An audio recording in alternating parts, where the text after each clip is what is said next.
Got some chiseled edge travertine. This in the diagonal pattern is really difficult.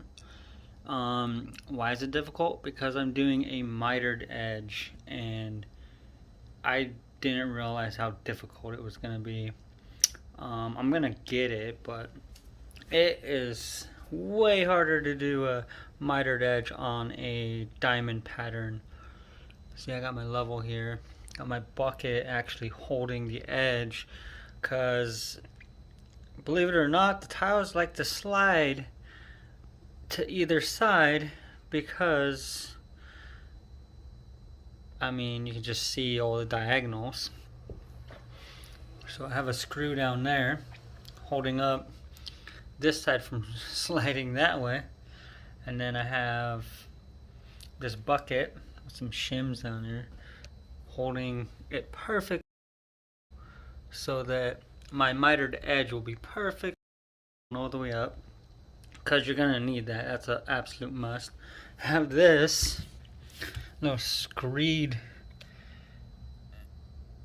bar, whatever you call it, holding all the faces so they're flat because they wanted to do their own thing. Well, and I think I mixed the thinset a little too runny. I'm using some gold down there, but it's definitely throwing me for some loops here. Had to add these spacers here.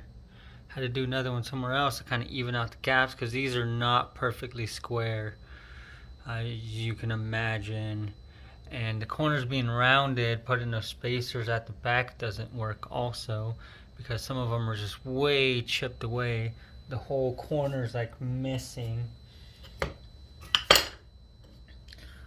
So you can see that's the back side. The whole corner is just missing.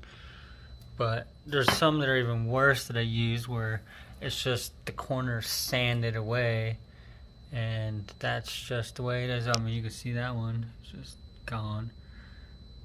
But we'll see how it turns out. Really difficult on the mitered. I wish I never would have mentioned the mitered edge. I've actually never done a mitered edge, and I've never done a diamond pattern either. So, learning curve 100%. Is it gonna look good? Yeah, I don't know, I'm not done yet. I hope so.